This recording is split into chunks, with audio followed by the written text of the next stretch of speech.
잘 지내셨죠, 감독님? 사회라고 하기보다 그냥 좀 대담 형식으로 진행해볼까 합니다. 혹시 기억하세요, 이 정도? 아까 얘기해줘서 알았어요. 11년 전에 여기서 한자 여기 몇 번 왔었는데도 몰랐어요. 네.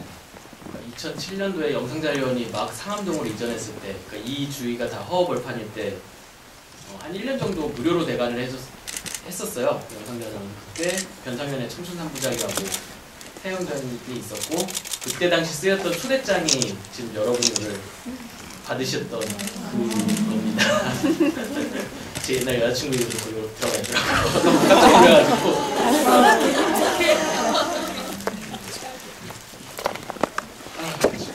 오늘 팬분들이 옛날 감독님 데뷔하시기 상업영화 입봉하시기 전에 작품들을 모아서 상영회를 열어주셨는데 어떠신가요? 소감이? 또 감사하죠.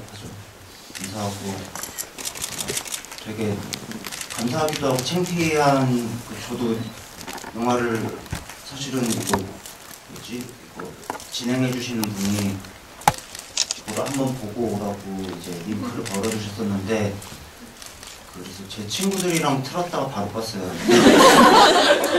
못 보겠다라고 못 보고 왔는데 그래도 제가 찍은 거니까 기억은 하고 있습니다. 그럼 거의 지금 영화로 보고 오셨으면 거의 한 10년 되신 거죠? 마지막으로 보신 게. 네. 2007년, 저도 2007년이 마지막으로 봤던 걸로 봤었는데 감독님도 그럼 비슷하시겠네요. 네. 요번에 또 단편 영화제, 대단한 단편 영화제 본선 심사도 하셨다고 하는데.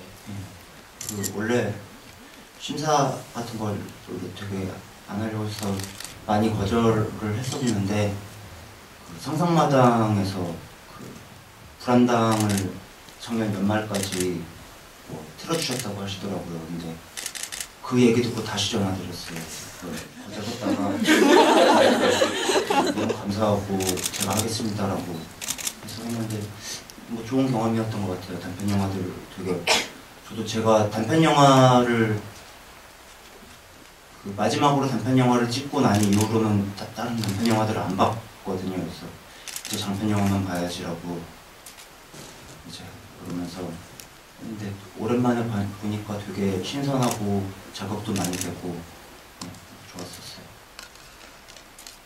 저기 리얼이나 모니스타 한준씨의 메소드 연기가 만약 단편 영화제 심사 보셨던 데 갔으면 몇 점 정도? 저는 떨어뜨렸을 것 같아요. 저야 뭐 사실 감독님이랑 안지 한 14년 이렇게 돼서 사실 저는 감독님이 연기를 하는 모습이 더 익숙하거든요. 그리고 저랑 같이 작업하셨던 작품에서도 직접 주연을 하셨었고, 근데 오늘 보신 분들은 거의 대부분 이 단편들을 처음 보신 거여가지고 되게 좀 생소하실 것 같아요. 배우가 감독이 아닌 배우로서의 변성현이 굉장히 좀 생소하실 것 같은데 독립장편이었던 청춘구로까지는 일단 주연을 하셨었는데 이게 주연을 하셨죠. 예. 그러니까 중요한 비중으로 이제 나오셨었는데 이제 그 이후에는 PS 파트너와 불안당에서는 이제 출연을 안 하고 계시거든요. 혹시 뭐 이유가 있으신가요? 홍성준 픽도 알다시피 제가 연기하는 걸 별로 안 좋아하고요. 그리고 사실 여기 계신 분들 중에도 있으실 것 같은데 저는 제 주변에서 제가 어렸을 때 연기했던 걸 다 숨겼었어요. 그래서 사실 뭐라고 해야 되지? 카카오톡으로 제 어린 시절 사진들이 이제 제 스태프들이나 지인들한테 볼 때 저 깜짝 놀랐었는데 왜 얘기 안 했냐고 그러는데 저는 얘기를 안 했어요. 그리고 저한테는 사실 되게 좋은 추억, 개인적으로 좋은 기억은 아니었고 하기 싫었는데 좀 억지로 했었던 그거였어서 그런데 왜 학교를 연기 전공으로 갔냐라고 물어보면 제가 공부를 안 했었고 그 서울예대가 수능을 보지 않는 곳이었어요. 수능 점수를. 그래서 가서 그리고 뭐 같이 학교를 다녀서 알겠지만 거의 학교를 잘 나가지도 않았었고, 근데 일단 그 연기 리얼이라는 거에 첫 연기를 하게 된 이유는 아는 배우가 없었어요. 그리고 거기 나오는 배우들은 다 제 동네 친구들이에요. 그러니까 실제로 뭐 연기를 전공했던 사람들이 아니라 그냥 진짜 동네 친구, 그리고 동네 친구 집, 우리가 노는 놀이터 뭐 그런 데서 찍었고, 그리고 무비스타 때는 여러분들이 많이 아시는 구교환 배우한테 부탁을 하려고 갔는데 군대 가야 된다고 하셔가지고 제가 하게 되는데, 다른 배우를 학교에서 좀 찾아보려고 했는데 저보다 찌질해 보이는 사람은 없더라고요. 구교환 배우는 좀 찌질해 보이는 분이 있었거든요. 그런 걸 잘 표현할 수 있을 것 같아서, 그리고 워낙 연기를 제가 개인적으로 학교 다닐 때 팬이기도 했고 그래서 그랬는데, 이제 군대 가야 된다고 해서 제가 하게 된 거였고, 청춘 그루브도 그 제작비가 진짜 부족했어요. 그래서 제가 원하는 배우가 또 안 됐었고, 그래서 하다가 조연출이랑 상의하다가 형이 해라라고 해서 하게 됐는데, 하면서 느꼈죠. 다시는 해서는 안 돼. 진짜 다시는 해서는 안 되겠다라고. 제가 한 번에 두 가지를 못 하더라고요. 그래서, 네, 그래서 배우 변성이라고 하면 진짜 웃긴데 별로 좋은 배우는 아니고요. 연출 변성현으로만 기억해 주셨으면 좋겠어요. 제가 느끼기엔 청춘 시리즈에 좀 직접 연출한 청춘 시리즈에 최적화된 느낌? 그래서 좀 저도 무비스타를 준비할 때 좀 다른 분이 생각나지 않은 건 있었어요. 약간 좀 본인 경험이라든지 이런 부분이 많이 들어갈 수밖에 없는지라, 소재 자체가. 그래서 감독님 외에 다른 분이 이거를 배우로 하신다는 게 조금 상상이 안 됐던 것 같긴 해요. 되게 20대 때 공핍하고 그렇게 살았었고, 저 연기로 치환 제 주변에 이제 제가 연기 전공으로 학교를 들어갔다 보니까 주변에 연기하는 친구들을 많이 보면서 생각을 하면서 썼던 시나리오였는데, 뭐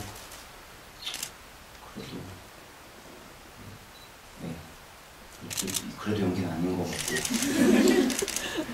더 좋은 배우들이랑 같이 작업할 수 있었으면 좋겠어요. 그러면은 이제 영화 얘기 좀 해볼게요. 일단 리얼 먼저 얘기해 보려고 하는데, 일단 참고적으로 그 리얼을 아까 저도 같이 봤었거든요. 근데 리얼에서 그 상황 설명을 계속 해주는 나레이션이 나왔었는데, 그 부분은 원래 감독 의도가 아니고요. 그러니까 작품에 원래 그렇게 돼 있는 게 아니라 그 KBS 독립영화관에서 파일을 가져오면서 이게 그 시각장애인을 위한 해설 부분이 담겨 있는 부분이에요. 그래서 저도 아까 보면서 이런 나레이션이 없었던 것 같은데라고 생각을 했었는데, 그 여자분이 나레이션 해주는 부분은 원래 그 작품에 있었던 부분이 아니라는 걸 미리 좀 말씀드립니다. 그 연출이 리얼 같은 경우는 이제 각본은 직접 단독으로 이제 크레딧이 올라가는데, 연출은 세 분이 올라가시거든요. 심지어 그 마지막에 인터뷰 영상도 감독님이 아닌 다른 연출이 이제 나오는데, 혹시 그 과정이 어떻게 된 건지? 얘기하면은 제 대학 생활이랑 이어지는데요. 제가 내 학교를 아시다시피 거의 안 나와가지고 그 제적을 당할 위기에 처해 있었을 때 그 연기 수업이 받는 게 너무 좀 창피했어요. 근데 앞에 나와서 이제 막 상황극을 해야 되고. 그래서 근데 저는 연기 전공이어서 이제 연출 수업 몇 개는 이제 나가서 그냥 재밌어가지고 나갔었는데, 그래서 제적 위기에 좀 처해 있었을 때 저희 학교 교수님이 D를 줄 테니까 시나리오를 한번 써와라 라고 해서 썼던 게, 그날 써봤던 게 리얼이었는데, 교수님이 찍어보라고 너 이거 한번 찍어봐라 라고 했는데 그때는 시나리오를 지금 쓰는 그것도 몰랐었어요. 그러니까는 뭐 씬을 나눈다든가 뭐 그런 거 모르고 그냥 그 산문처럼 그냥 썼던 것 같아요. 대사도 따옴표 열고 이제 소설처럼 써서 그랬는데 교수님 그걸 되게 재밌게 보셨어요. 그래서 아마 그래서 연출 한번 해봐라라고 하셨는데 뭐 아는 사람이 없는 거였죠. 이제 동네 친구들한테 연출을 해야 되는데 같이 하자라고 했고 사실은 제가 아니라 그 중간에 진진이라는 어떤 같은 연출 친구가 그 친구는 연출의 꿈이 있었어요. 사실 저는 감독이 되겠다 뭐가 되게 이쪽 영화 쪽에 일을 할 생각이 크게 없었었는데 이것 때문에 이제 이 작품으로 하게 된 거고 그래서 배우들도 다 우리 내 동네 친구들이랑 하고 그다음에 뭐 그때는 PD도 없었고 그냥 다 친구들끼리 했어요. 그래서 이제 카메라 촬영하는 형만 소개받아서 성민 형이랑 저희 학교 선배 소개받아가지고 이제 저희 집에서 연습해보고 먹고 자고 하면서 이제 만들게 돼서 셋이서 이제 공동 연출을 하게 된 거고 그리고 그 뒤에 그 인터뷰가 있다고 들었는데 저는 못 봤는데 아마 박현진이라는 친구일 텐데 제 고등학교 동창이고 그때 그 인터뷰를 아무도 하기 싫어해가지고 가위바위보에서 진 사람이 하게 돼서 그 친구가 했던 걸로 기억나요. 당시 이 작품이 미장센 단편영화제 갔었죠. 참고로 그 당시에 그 촬영하셨던 분이 그 하성민 촬영기사님이라고 JTBC 전체 관람가에서 봉반대 감독님 편 나올 때 촬영하셨고 등장하셨던 그분입니다. 네. 그럼 세 명이서 이렇게 연출을 하시게 됐는데 그럼 이렇게 에피소드 같은 거 없으셨나요? 우여곡절이 많았을 것 같은데 아무래도 처음 하시는 거고. 네, 자기 고집대로 하려고 많이 싸워서 그 다음부터는 공동 연출은 안 해야겠다고 생각을 했는데 사이가 많이 틀어졌었어요. 그 현장에서 사실 저도 제가 고집이 되게 센 편이어서 결국에는 제 방식대로 찍었는데 찍다가 이제 프로페셔널한 친구들이 아니니까 찍고 있으면 이제 연출자 한 명 집에 가는 거죠. 집에 갔다가 저녁 때 되면 다시 와요. 술이 좀 취해가지고 오기도 하고. 근데 되게 재밌었어요. 되게 뭣도 모를 때 그때는 바스트샷이 뭔지도 몰랐어요. 그러니까 아예 영화 용어도 하나도 모르고 시작했는데 찍고 이제 미장센 영화제 가고 그리고 지금은 꽤 영화제에 나가니까 이제 나 여기에 재능이 있나 보다 싶어가지고 이제 무비스타까지 찍게 됐는데 저한테는 되게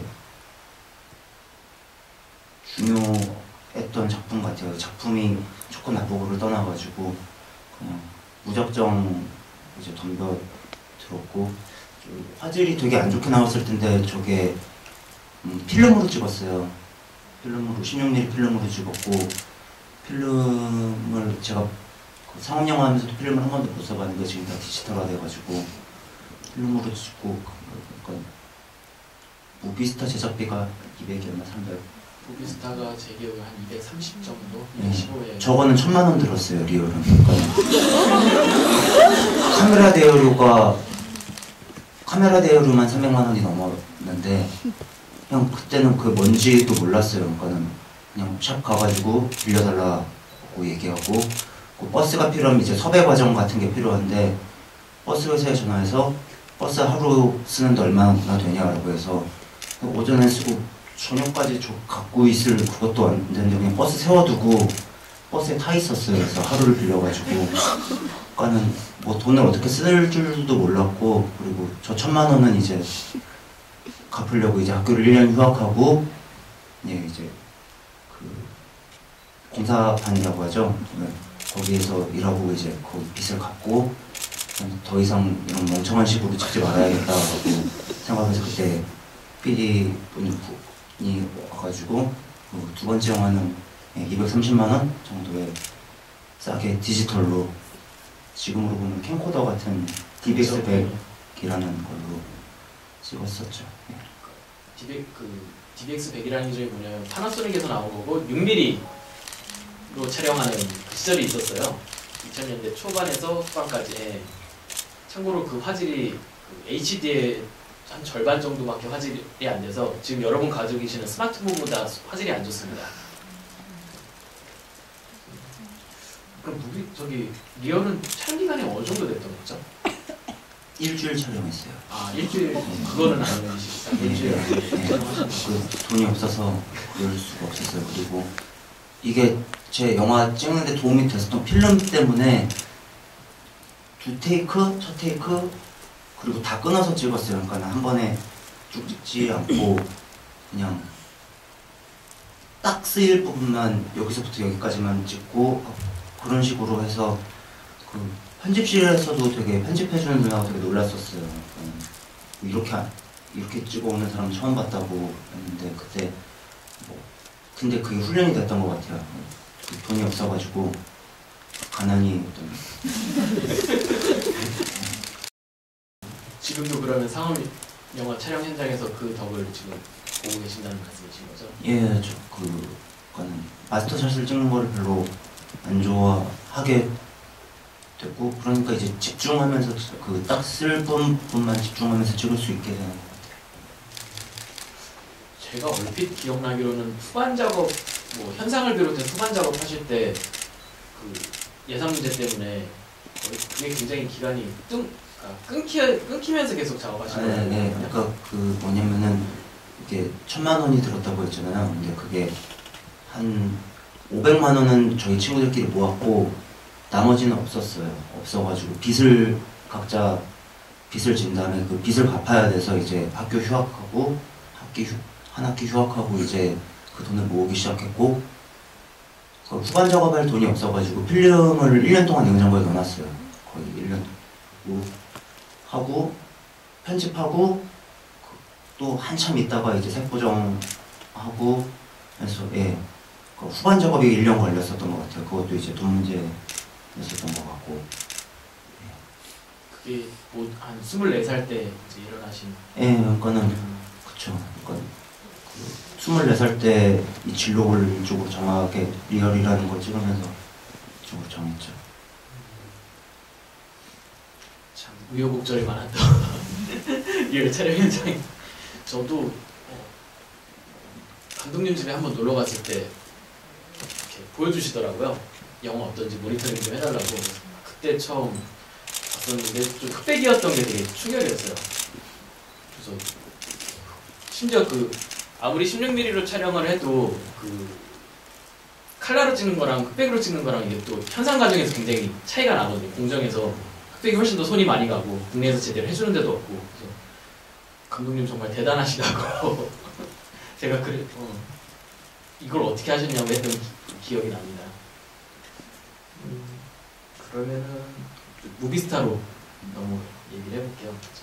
사실 무비스타부터 이제 제가 감독님이랑 작업을 해서 조금 더 어떻게 보면 제가 사정을 아는지라 얘기할 부분이 많은 것 같은데 일단 제가 프로에서 첫 후보는 아니었죠?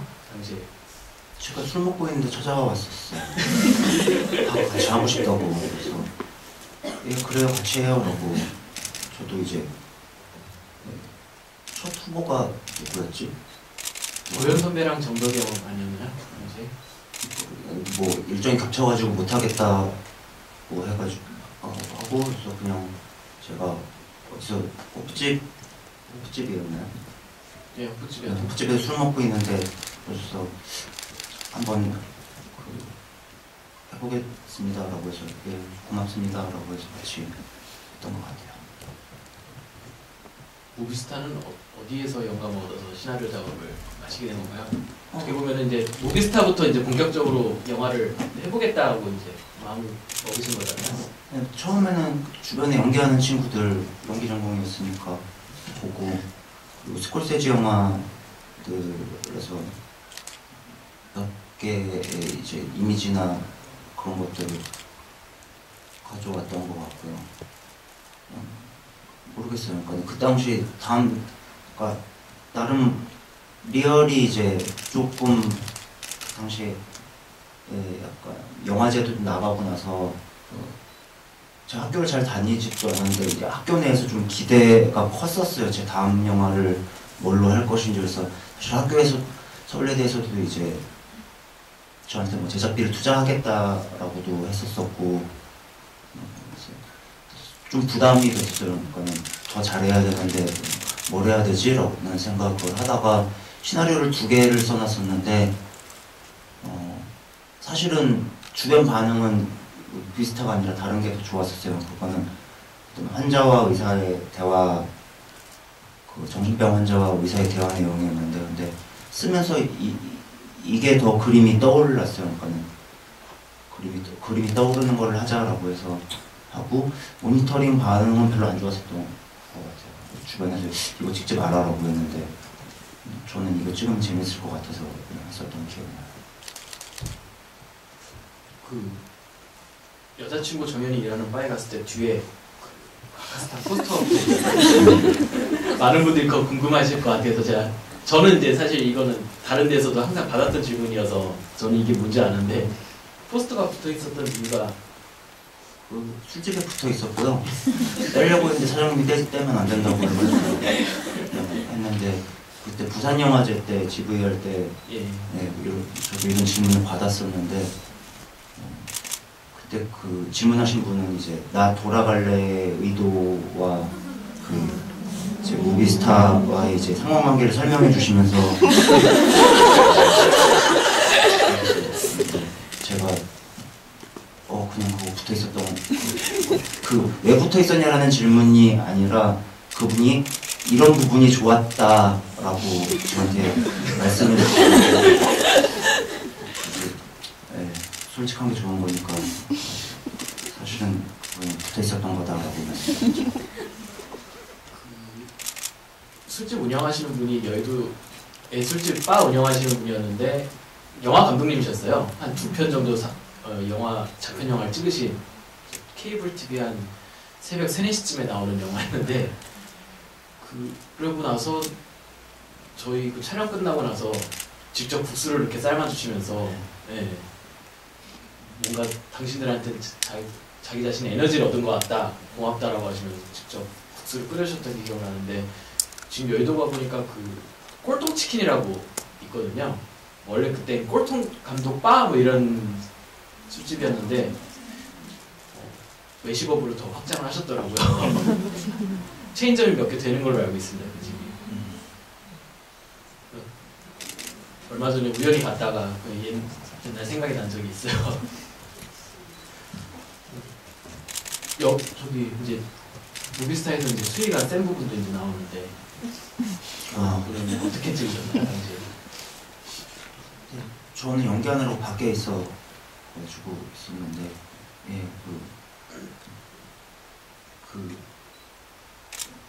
뭐 앞에 이제 공사를 하고 공사를 하고 했었죠.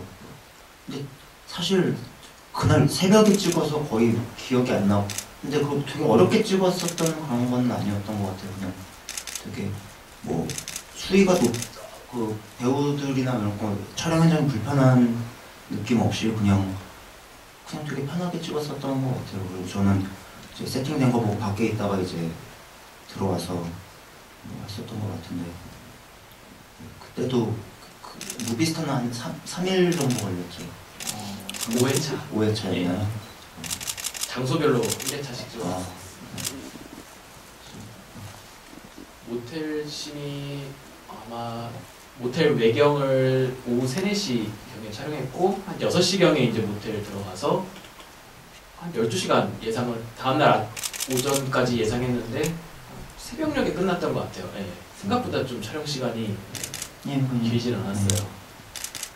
심지어 분출하는 열기도 하셔야 되는 부분이어서 좀 걱정을 많이 했는데 새벽 4, 5시?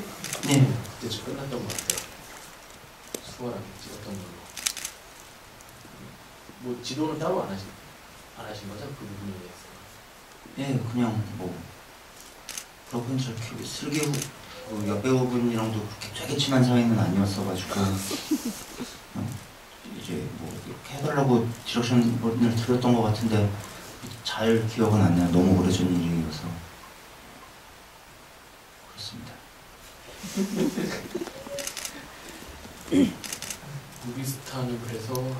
무비스타는 그래도 제작 기간이 그렇게 후반 작업도 그냥 네, 디지털에서 수월하게 수월하게 했어요. 끝났었죠. 석 달 정도 걸렸나요? 예, 후반. 촬영 준비 단계부터 끝나요. 예, 그렇죠. 그 정도 걸렸던 것 같아요. 예, 그러면은 이제 영화에 대한 관객들 질문 좀 한번 받아볼게요. 예. 궁금하신 게 있으면 가감 없이. 예. 잠시만요.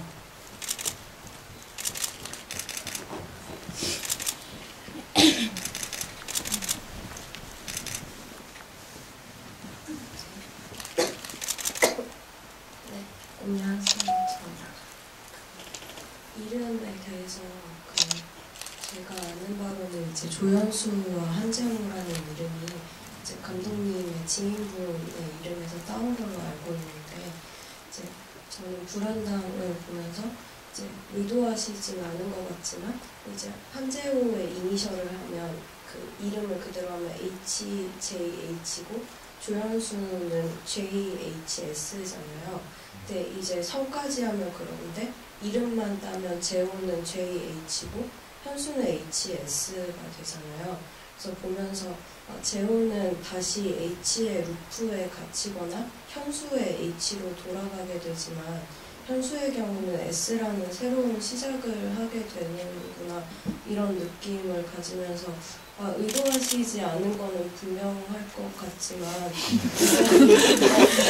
그러니까 지인의 이름에서 따오셨으니까 그래서 그렇지만 굉장히 이런 게 의미가 있다 이런 생각을 했는데 혹시 감독님께서도 뭐 예를 들면 리얼에서 한재호 캐릭터는 조금 더 무게감이 있는 진중한 캐릭터고 그리고 반대로 무비스타 한재호에서도 한재호 캐릭터는 조금 더 고뇌가 있는 어떤 그런 캐릭터로 나오잖아요.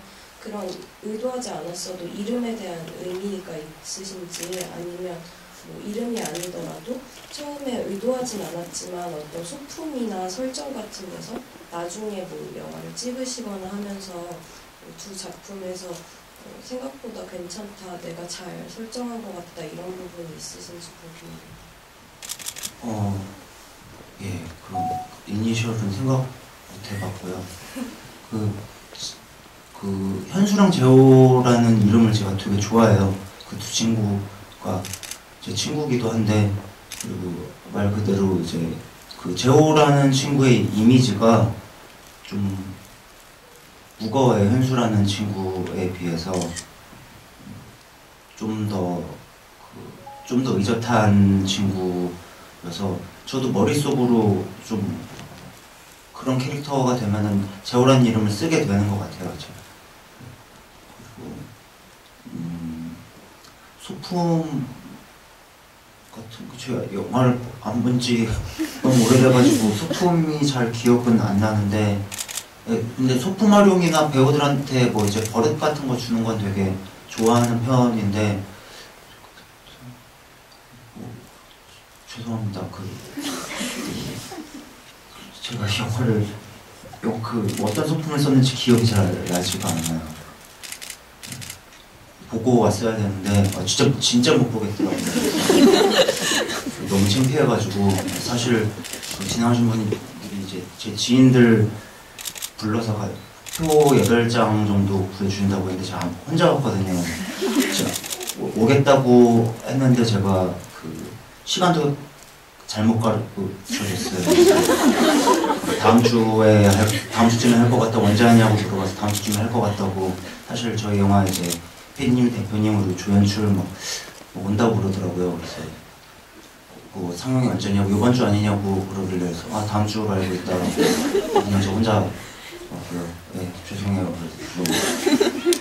혹시 디테일한 거 말고 좀 큰 쪽으로 물어봐 주시면 제가 기억을 할 수 있을 것 같아요.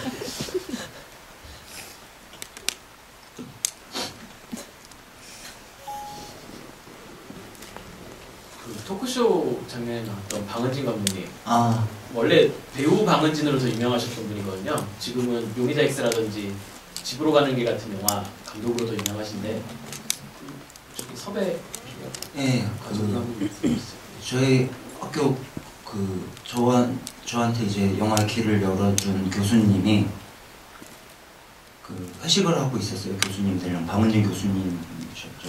네, 학교에서 네. 이제 제가 출연을 부탁하려고 중국집으로 찾아갔는데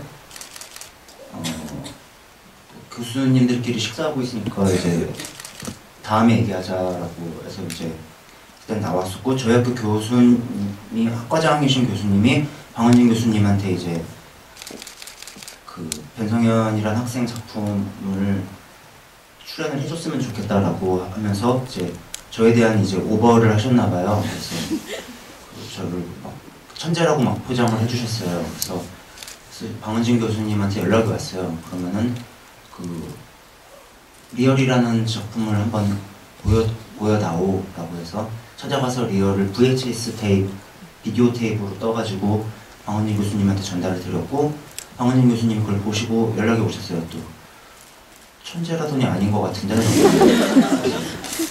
예 라고 했는데 한번 해볼게 라고 해서 전날이 아마 그 연출하셨던 거 뭐였죠? 그 DVD 코멘터리 하고 바로 오신 날이었는데 오로라 공주. 예, 오로라 공주 DVD 코멘터리를 하고 되게 피곤하신 상태로 오셔가지고 그 사실 저와 대화씬처럼 보이지만 그냥 방은진 교수님만 먼저 다 찍고 저는 혼자서 이제 나중에 앉아와서 이제 혼자서 되게 어색하게 했었던 기억이 나고 교수님한테 되게 감사했던 게 그 좀 저명한 분이 필요했어요. 그 영화에서 좀 이게 신뢰감을 토크쇼라는 어떤 신뢰감을 주려면은 근데 해주셔서 너무나 프로페셔널하게 그냥 역시 한 번에 그냥 쭉 하고 제가 쓴 대사들도 이제 이렇게는 이 대사는 좀 어색한 것 같아요 하면서 편하게 하시면서 이제 쓱 한 번에 딱 하시고 가시고 이제 전 남아가지고 그 바뀐 대사에 맞춰서 해서 다시 수정하면서 하고 그리고 고맙다고 이제 나중에 찾아가서 인사 한 번 드렸었고 그리고 가끔 봬요 오가면서 보면은 저는 이제 교수님이라는 칭호가 더 익숙해가지고 안녕하세요 교수님 이러면 성현아 뭐 영화 잘 보고 있어 뭐 파이팅 무슨 파이팅 그분은 저는 요미덱스를 또 그 스텝으로 참여를 했었거든요. 그래서 그분은 저를 항상 헷갈려하세요. 너가 내 학생이니 아니면 스텝이니라고 어디서 많이 본 것 같긴 한데 가물가물해 하시더라고요. 그리고 당시 학생 영화에 출연을 일절 안 하시던 상황이었어요. 근데 그 교수님 다른 교수님께서 이제 좀 많이 푸시를 해주셔가지고 섭외를 저희가 진행했을 때 좀 긍정적으로 보고 해주셨던 거 기억이 나요. 예, 그 리얼은 별로 안 좋아하셨는데 무비스탄 좋아하셨어요. 수업 시간에 그렇게 말씀을 하셨다고 들었어요. 그 수업을 듣는 학생한테. 그래서 좀 다행이다.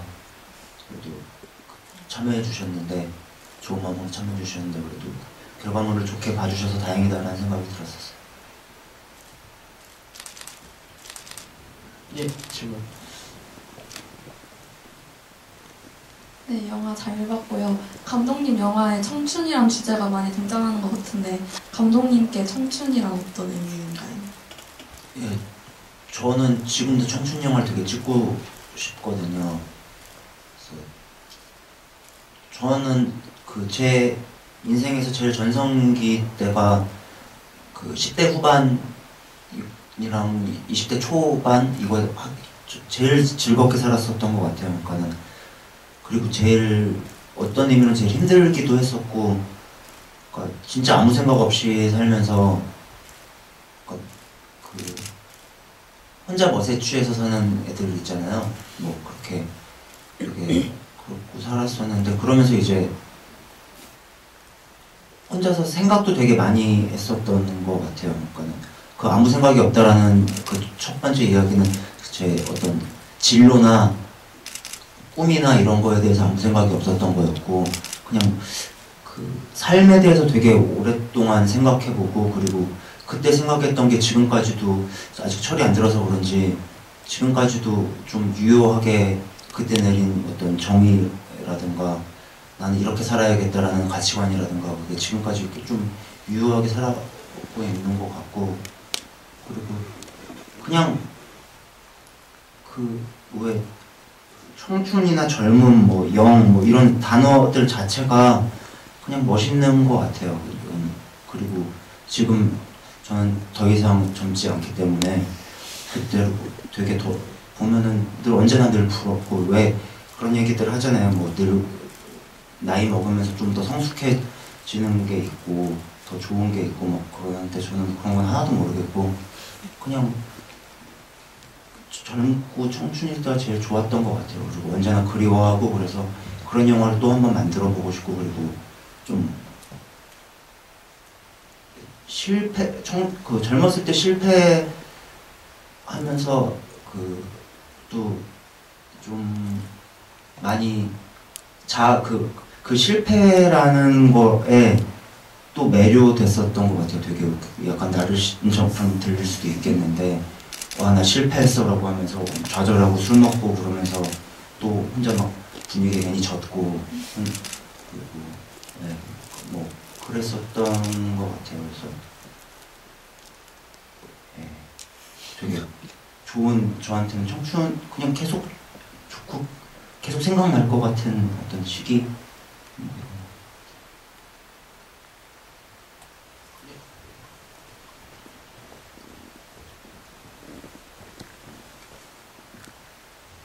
안녕하세요. 안녕하세요.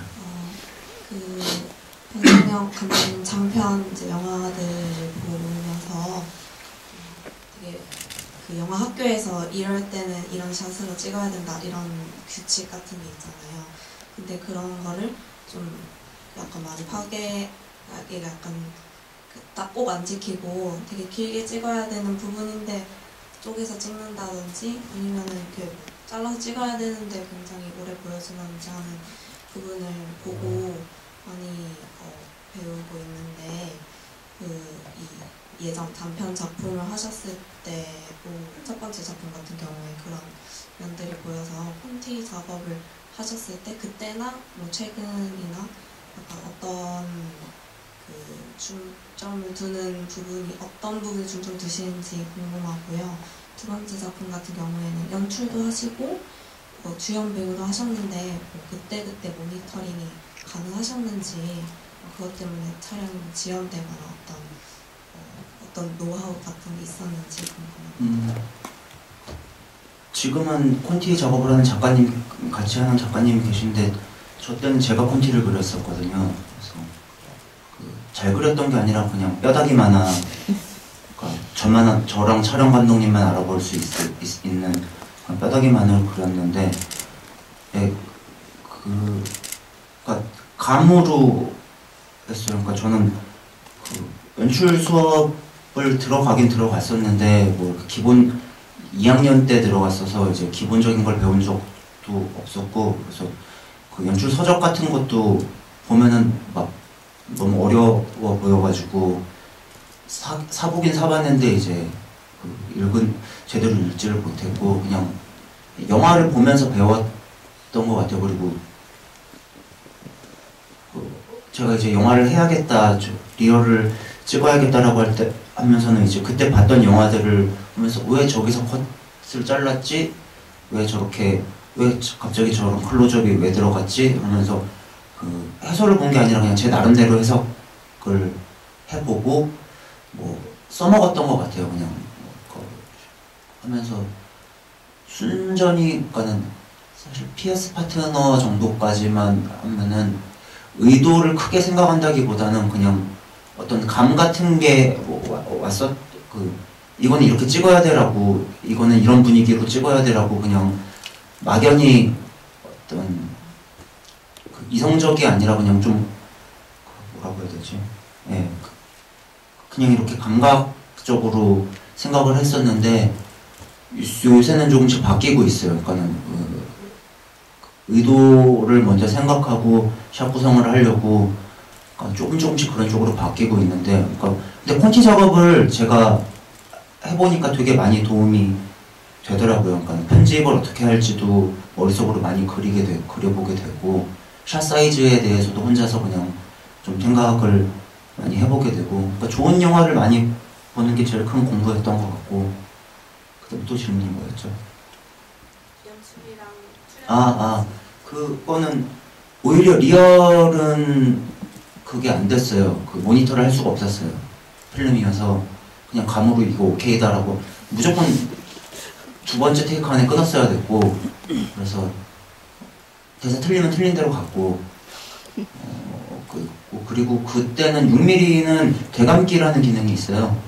그래서 되게 바로바로 현장에서 보고 했었던 것 같고, 그때 되게 후진 모니터는 하나 현장에 모니터가 있긴 있었는데 제가 많이 볼 수는 없었죠. 저는 카메라 앞에 있었으니까. 그래서 그 조감독이 모니터로 확인하고 저도 이제 되감기로 돌려보면서 했었던 것 같고, 크게 지연되거나 그러지는 않았어요. 저도 그러니까 그 중간에 촬영장에 맞드는 걸 되게 별로 안 좋아하는 편이어서 꼭 좀 이어가는 걸 좋아해서 그냥 빨리 후딱 찍는 걸 좀 선호하는 편이어가지고 뭐 크게 지연되거나 그러진 않았어요.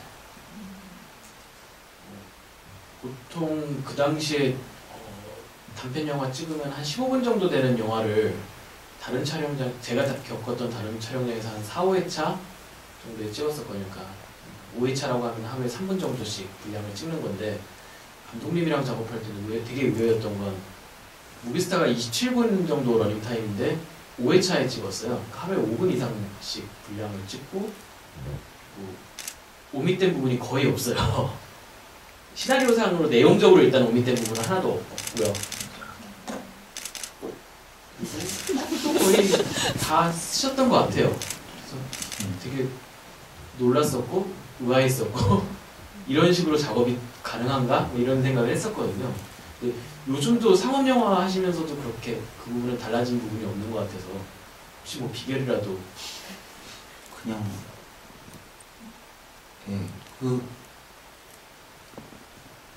그렇게 머릿속으로 좀 편집하면서 하는 게 있어요.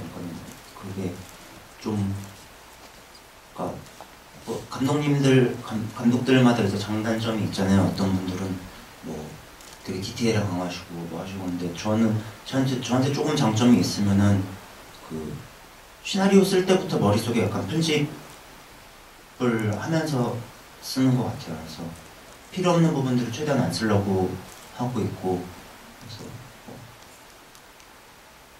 원래 현장 편집본이라는 게 있잖아요. 현장에서 찍은 걸 이제 다 붙이잖아요.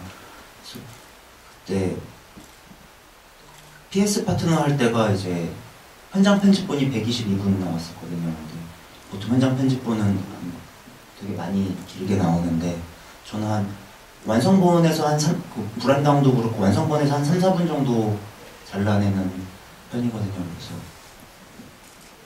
그래서 일단은 찍을 때 제작자 입장에서는 좋죠. 돈을 아낄 수 있으니까. 그리고 저도 헛손질 안 하고 할 수 있으니까 좋고. 그래서 사실은 되게 필름으로 영화를 찍어보고 저는 이제 필름으로 해도 되게 큰 낭비 안 할 수 있을 거라는 생각이 들어서, 그래서 우리나라에서 필름으로 영화를 안 찍잖아요. 헐리우드에서도 거의 안 찍는 걸로 알고 있는데 너무 필름으로 영화를 찍어보고 싶어서 지금 하는 이제 제 다음 작품에 얘기를 한번 해봤는데 저를 이제 빤히 그냥 보시더라고요. 제가 알기로는 지금 현재 대한민국에서 필름으로 영화를 찍으면은 현상을 국내에서 못하고 일본이나 미국 가서 해야 되는 걸로 알고 있거든요. 제가 그래서 그걸 알고 저는 제가 경제적으로 찍잖아요 라고 하면서 이제 결정을 한번 해봤는데 저를 바라보는 시선이 그럼 현장에서 현장 편집 기사님하고는 좀 얘기를 많이 하시나요? 보통 아예 안 보시는 분도, 예를 들면 최동훈 감독님 같은 경우는 그냥 안 보신다고 얘기 들었거든요. 저는 계속 봐요. 현장에서는 안 보고 휴차 날에 이제 현장 편집 기사 분들이랑 다 친했어요. 한 분은 형이었고, PS 파트너 때는 형이었고, 청춘 그룹이랑 그때는 형이었고, 그 다음에 이번에 불안당했던 친구는 제 친구, 동갑이어가지고 친구 먹기로 하고 이제 같이 했는데 그냥 같이 편집을 해보면은 그리고 되게 재밌어 했어요. 현장 편집 기사님들이 제 자체를 되게 재밌어 했어요. 그러니까는 이렇게도 한번 해보고 그래서 저는 현장 편집 보는 이게 되게 재밌는 게 그런 설이 있었어요. 그러니까 현장 편집이 들어왔을 때 그 감독들이 자신 없어가지고 정신 못 차리고 현장에서 연출 안 하고 이제 현장 편집본만 보는 감독들이 있다라고 하면서 그런 거를 이제 좀 현장 편집을 현장에서 보고 있는 감독들이 좀 연출력이 떨어져 보이는 듯한 어떤 경구 선배님도 이제 저한테 오셔가지고 그 말씀하시더라고요. 본인은 현장에서 현장 편집본 보는 감독이 제일 싫고 자기는 현장 편집본을 절대 안 보신대요. 근데 불안당 찍으실 때는 오자마자 현장 편집 기사님 찾았어요. 경구 선배님. 어떻게 찍는지 그 심 한번 봐봐라고 하면서 됐어라고 하고 그리고 제가 현장에서 어느 날 편집을 안 할 때도 있으면은 와가지고 이제 왜 안 했냐 계속 보여줘야 될 거 아니야. 그러니까는 오히려 시완 씨가 현장에서 편집본을 안 봐요. 그냥 할 거 딱 하고 되게 쿨하게 자리 가서 볼래요라고 하면은 그냥 아니요 전 나중에 볼게요. 아무튼 현장 편집 저는 되게 중요하게 생각해요. 왜냐면 현장 편집본이랑 거의 비슷해요. 현장 편집본을 이렇게 활용하시는 감독님이 충무로에서 흔치가 않아가지고 예, 그럼 다음 질문 한번 받아볼까요? 예, 빨리 밑에 먼저 숨 드신 것 같은데. 네, 안녕하세요. 영화 잘 봤습니다. 제가 질문드리고 싶은 건 무비스타 한재호 씨의 메소드 연기인데요. 그 영화 리얼도 그렇고 그 다음 영화도 그렇고 되게 현실적인 톤과 그런 이야기여서 무비스타 그 영화를 봤을 때 갑자기 총이 나오잖아요. 그래서 현실적인 공간에서 약간 비현실적인 공간으로 들어가는 그런 느낌이 났거든요. 그리고 아무래도 갑자기 실내로 바뀌다 보니까 좀 더 그렇게 느낌이 나는 것도 있고 그래서 그런 거를 시나리오를 쓰시면서 어떤 생각으로 내가 여기서 이런 거를 쓰겠다, 이런 소품을 활용하겠다라고 생각을 하셨는지 조금 궁금했습니다.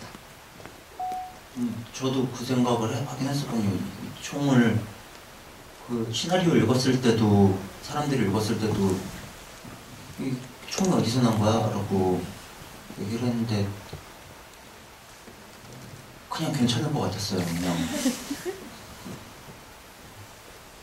구했다 치면 안 돼 뭐 이런 마인드였고 총 사는 거를 굳이 찍어야 되나 그냥 제 생각에는 괜찮을 것 같아서 했는데 이제 지금이었으면은 안 그랬을 거 좀 어떤 방법을 찾았을 텐데 그때는 그냥 막연히 괜찮을 거고 그리고 이미지는 총이었었어요. 그러니까는 워낙 많이들 이제 사용하는 방식인데 사실 디언터에서 로버트 드니가 이제 러시안 룰렛 하는 장면을 되게 좋아하거든요. 그 영화에도 나오는 그 자료화면으로 썼던 것 같은데, 네. 그래서 제가 그래서 그 장면을 그대로 좀 하고 싶어서 총을, 네. 그러니까 사실은 고민이 많이 없었어요. 그냥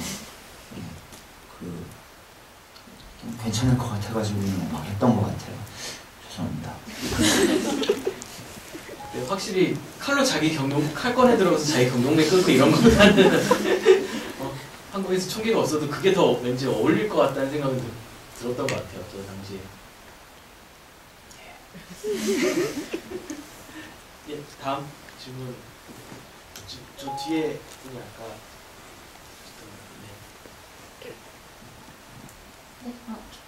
질문 짧은 걸로 두 가지 해도 될까요? 예. 네.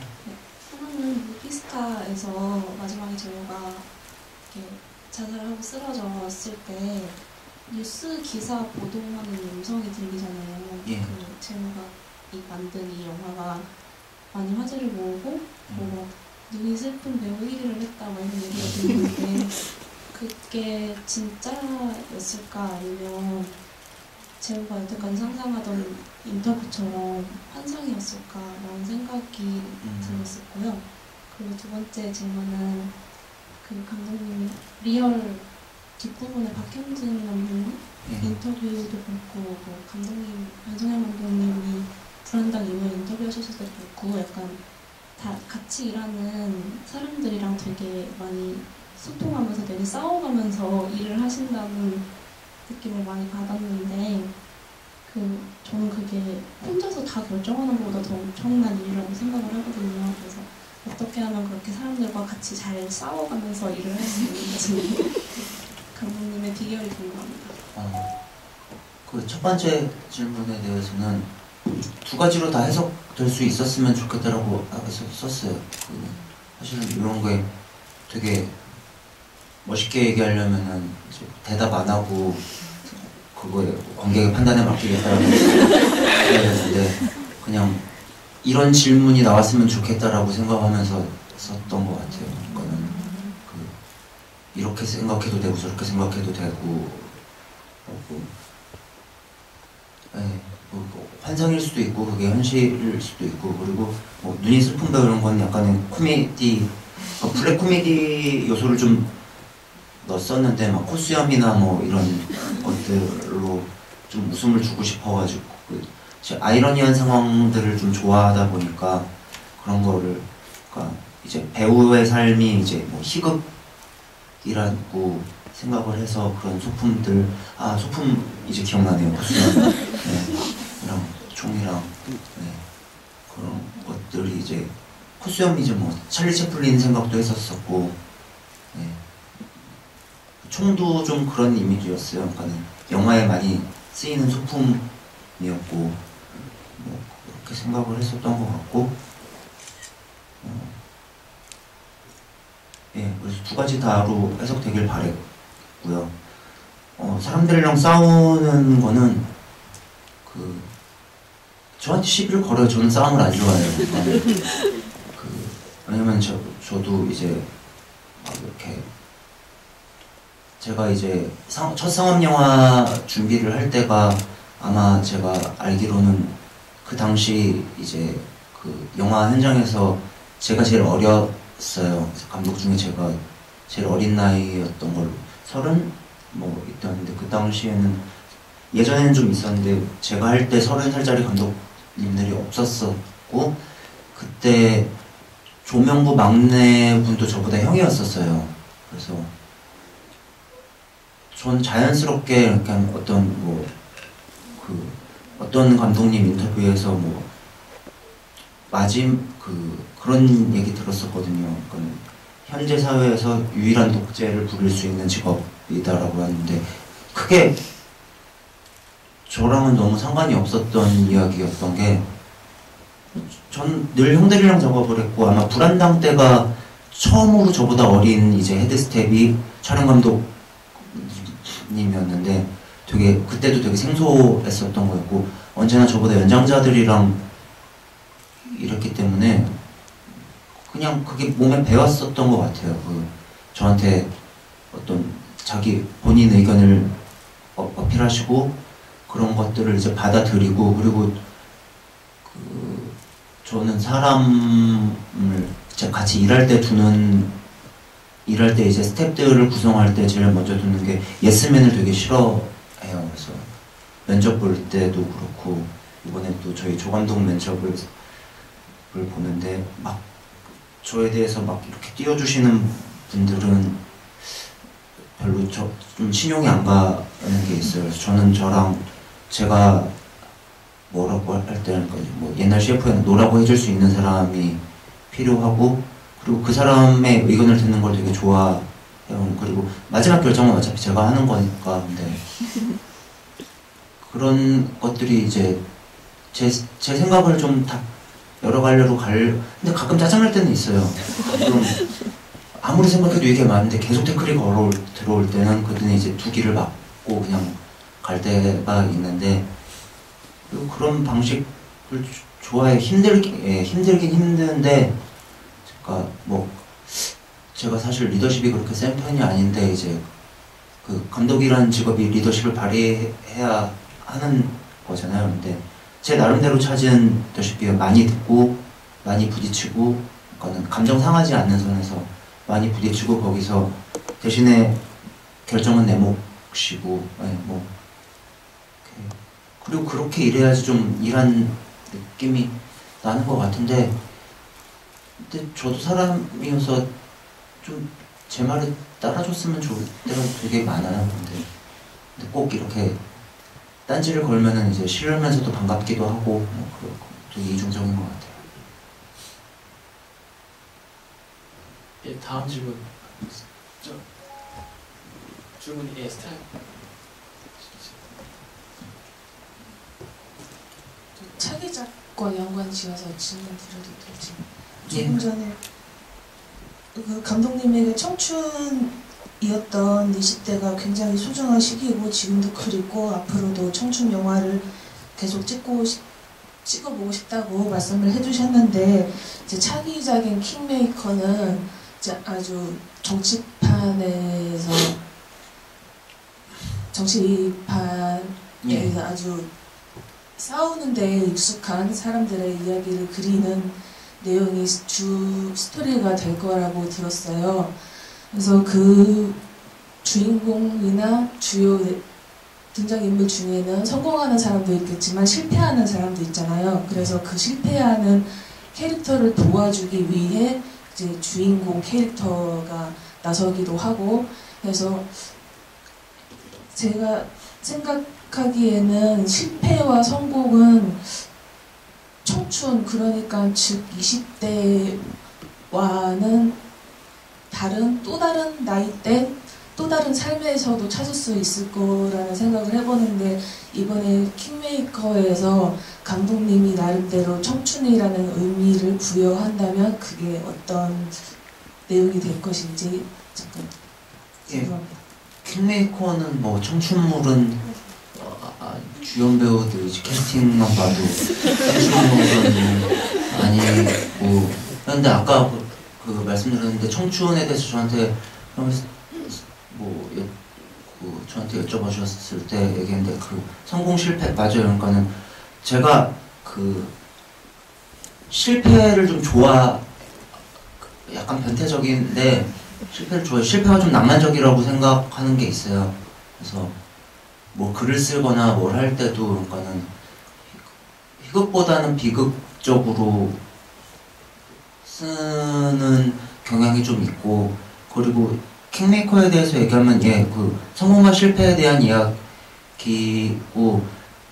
이야기죠. 근데 그 아저씨들의 이제 성공과 실패에 대한 이야기인데 그럼 어떤 시대에 대한 성공과 실패에 대한 이야기일 수도 있고 오히려 그러니까 요새 또 청춘물에 좀 청춘물 성장물에 목말라 있는 게 킹메이커라는 시나리오를 쓰면서 더 그러는 것 같아요. 그러니까는 좀 영한 거 해보고 싶다. 더 나이가 들기 전에 좀 영한 거를 그러니까 나도 이제 분명히 지금도 꼰대일 수도 있고 더욱더 꼰대가 되어갈 텐데 더 그 꼰대기가 내 몸에 침투되기 전에 그래도 그 나름 좀 덜 있다고 생각할 때 그런 걸 좀 해보고 싶다라는 생각을 하고 있고요. 킹메이커에서 어떤 청춘의 그러니까 성장은 들어가 있을 거예요. 저는 언제나 제 모든 영화는 다 성장 영화였고 그리고 성장 청춘이라기보다는 좀 청춘에 연관시키면은 좀 성장물에 가깝다고 생각해 주시면 될 것 같고요. 좀 킹메이커 다음 영화는 좀 확신할 수는 없지만은 그냥 영한 좀 청춘물을 해보고 싶다는 개인적인 욕심이 있어요. 요즘도 청춘 스케치 좋아하시나요? 예, 청춘 스케치 되게 좋아요. 에다노크랑 위노라 라이더 나오는 건데 그거 좋아해요. 너무 좋아하죠. 예, 저도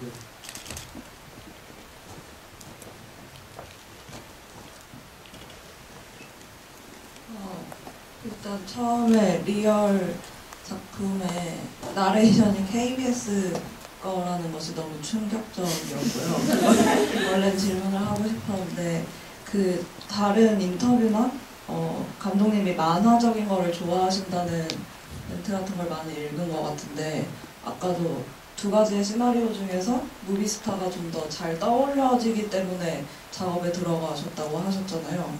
근데 영화라는 게 만들어지는 기간이 되게 길고 장면이 하나씩 눈에 보이게 되면서 생각이 많이 바뀌시지는 않는지, 그러니까 리얼의 경우에 1년 동안 냉장고에 넣어놨는데 그걸 다시 꺼내봤을 때 그러니까 처음에 상상했던 거랑 나중에 완성되는 것이 많이 달라지진 않는지 그런 게 궁금해요. 예, 리얼은 비슷했어요. 그 제가 생각했던 이미지가 있고 그 다음에 레퍼런스로 봤던 영화에도 약간은 흉내내는 과정이었는데 비슷한데 무비스타는 그 그림들은 제 생각이랑 조금 다름이 있었어요. 그게 좋고 나쁘고를 떠나서 더 좋다 나쁘다라고 얘기할 수는 없는데 그러니까 일단은 배우가 제가 원하는 대로 안 됐고요. 아직도 구교환 씨가 했었으면 좀 더 좋은 영화가 되지 않았을까라고 생각을 하고 있고 네.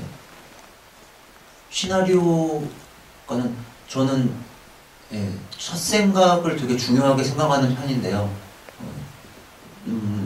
그 고치는 과정에서 이상하게 다시 처음으로 돌아갈 때가 저는 많더라고요.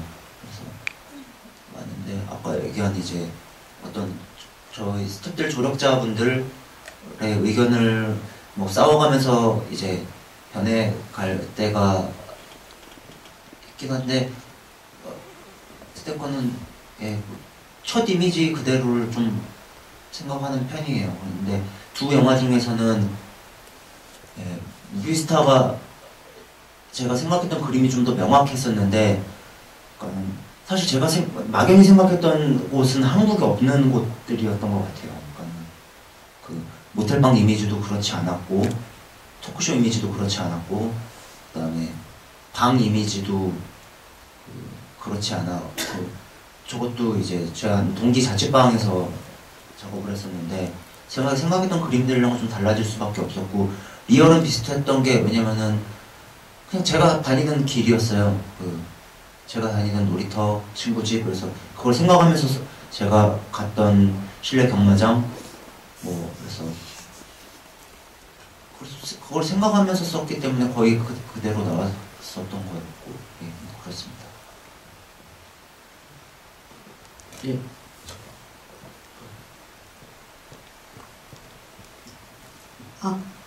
리얼은 제목 지었을 때 이제 우리들의 현실 이야기라서 이제 리얼로 지었다고 했는데 한재호 씨의 메소드 연기는 생각보다 제목이 길잖아요. 예. 그래서 어떻게 짓게 되셨는지 그냥 떠오르셨던 건지 궁금하고 만약에 지금 다시 짓는다면 이것도 그냥 똑같이 메소드 그렇게 길게 지으실지 그 생각이 궁금해요. 무비스타 한재호 씨의 메소드 연기 저도 제가 제목을 잘 짓는 편은 아니거든요.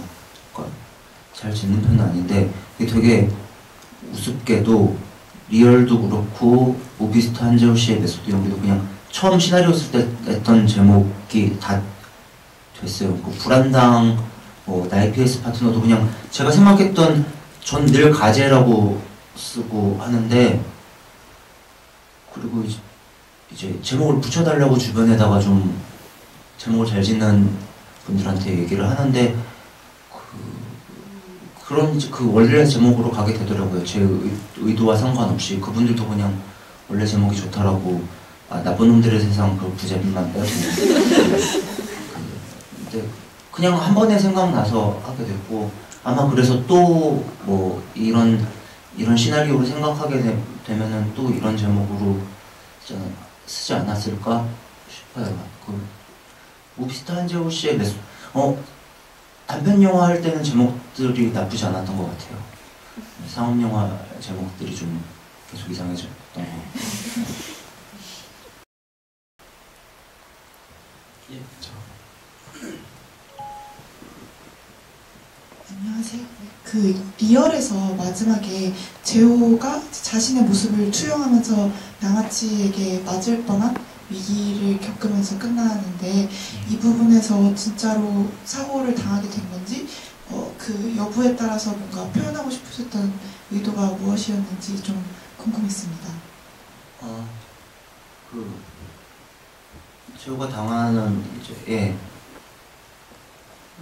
되게 근데 좀 비루한 뭐 어떻게 얘기를 해야 되지? 생각을 했어야 했는데. 그 사고를 당한 거라고 생각하고 썼고요.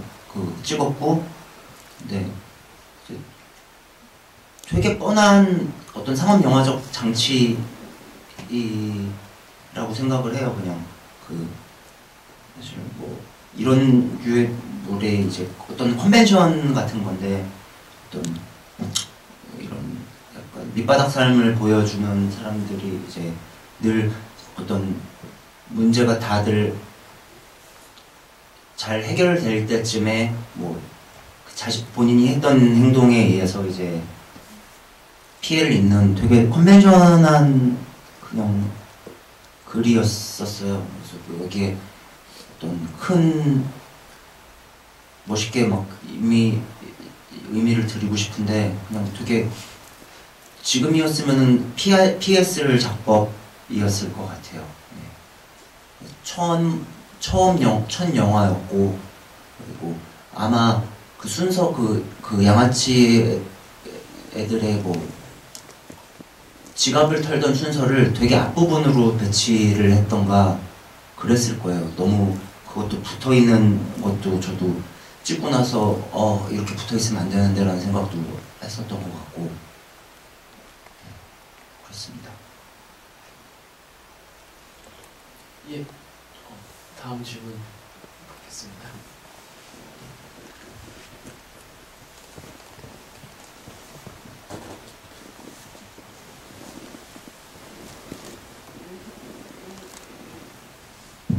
안녕하세요.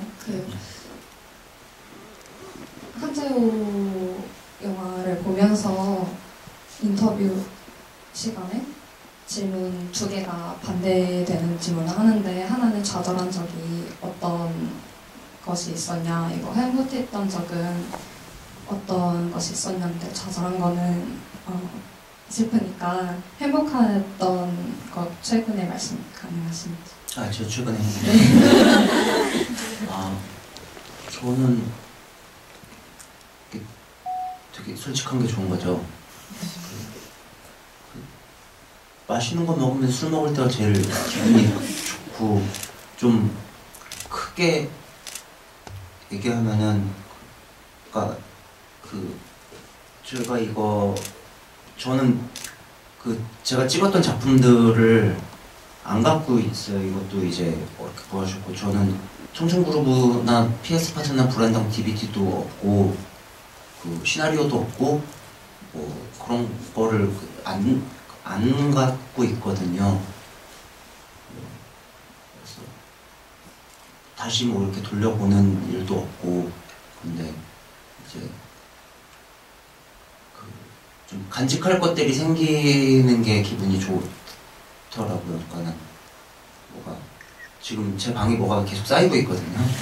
뭐가 쌓이는데 이런 경험이 처음이었는데 이제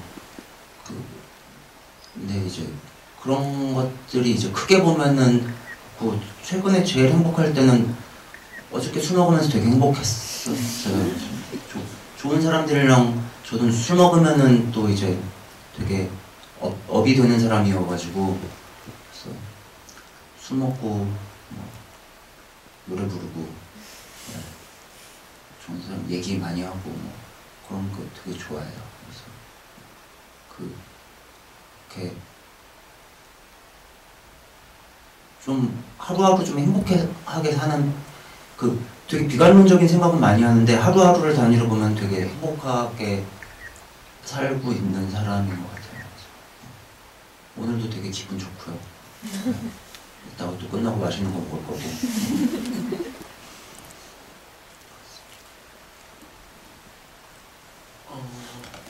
마지막 질문 하나만 받겠습니다. 손 아까 제가 먼저 들으셨는데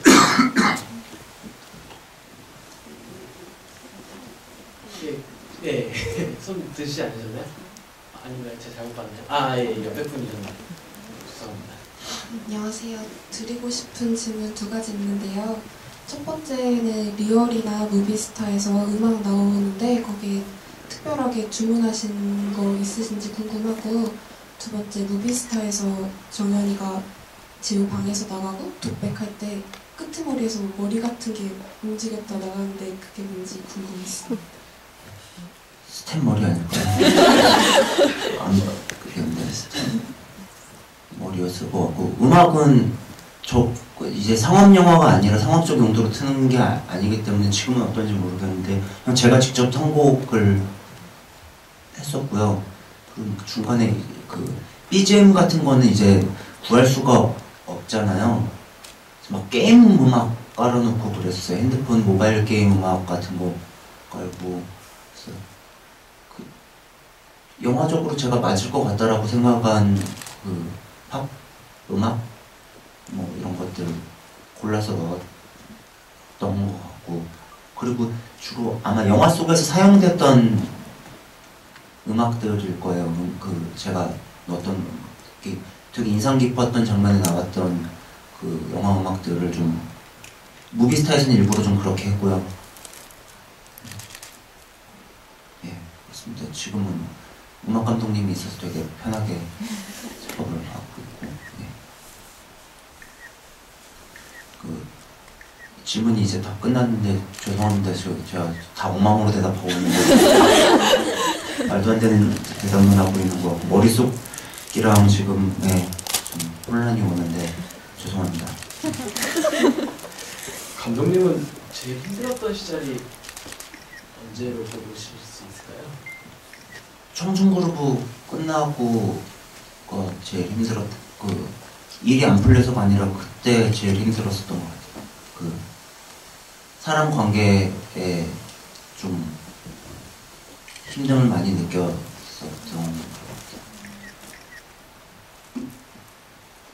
오히려 무명 시절 이런 때가 아니라 그때가 제일 20대 때는 되게 좋았어요. 그때로 다시 돌아가려고 하면 언제든지 돌아갈 수 있을 것 같고, 그때는 제일 저다웠던 시기인 것 같아요. 그게 뭔지 모르겠는데 아무튼 제일 재밌게 일했고, 제일 글 쓰는 것도 되게 재밌었고, 영화 찍는 것도 너무 설레었고, 그리고 그때 이제 진로를 20대 거의 중반쯤에 정했으니까 진로가 정해졌다라는 것 자체가 되게 그거 자체에도 되게 신났었고, 하고 싶은 게 평생 없을 줄 알았는데 다 재밌어요. 그리고 좀 맛없는 안주에도 좀 감사해하면서 술 먹었을 때였고. 가장 행복했던 때는 그러면은 그때도 그러면 방금 말씀하신 그때 중반일까요? 그때 친구들이랑 놀고 연애하고 그때가 제일 행복했었던 것 같아요. 이때 어느덧 30대 끝자락을 달리고 계시는데 청춘이라고 할 수도 있고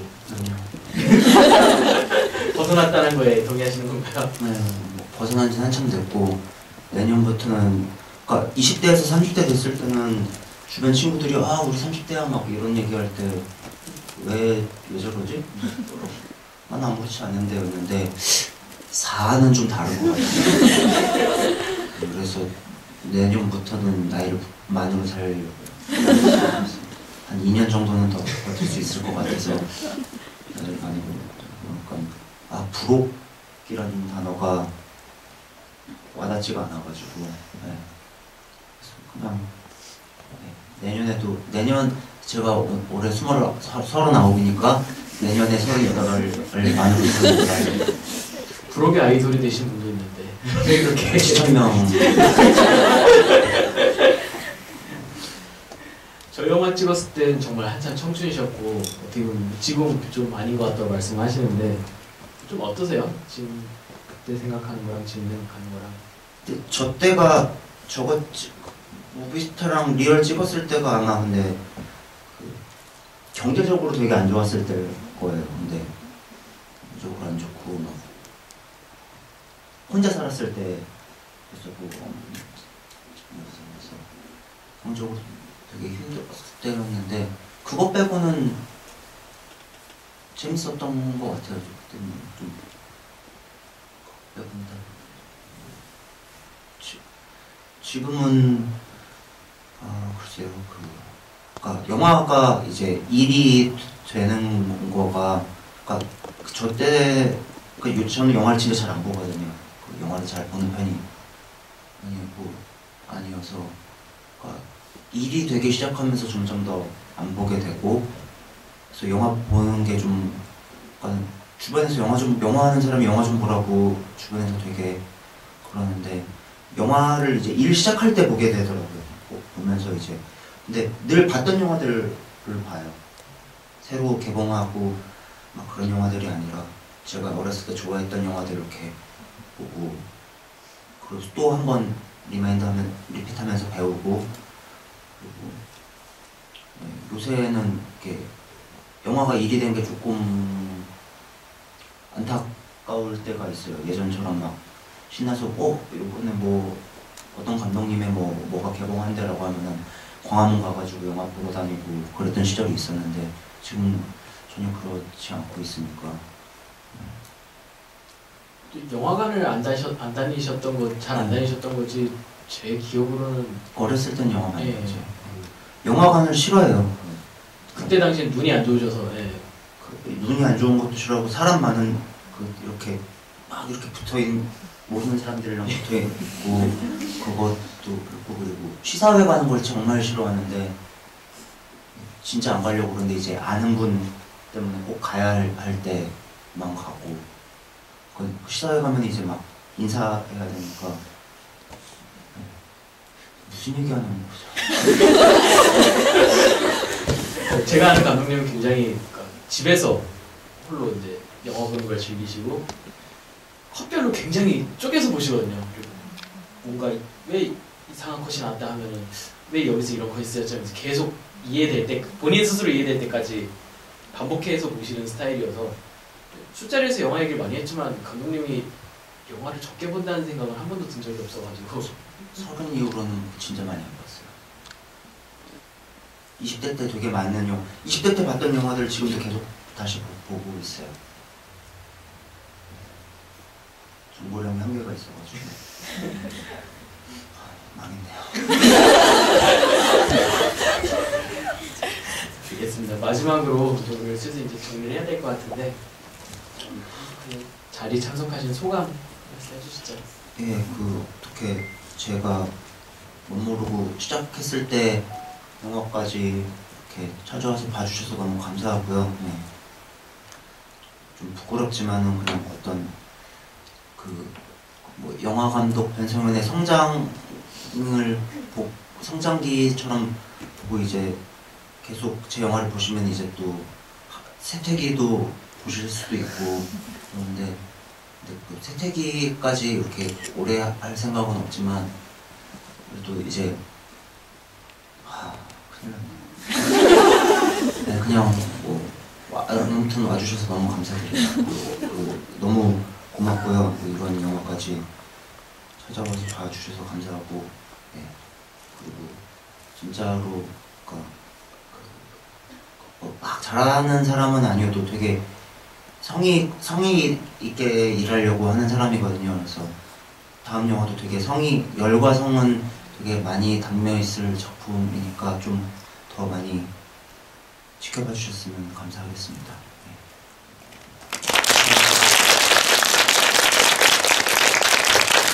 오늘 자리 준비해 주시느라고 한 제가 알기로 석 달 전부터 고생해 주신 분이 많이 있어요. 그 격려의 박수 한번.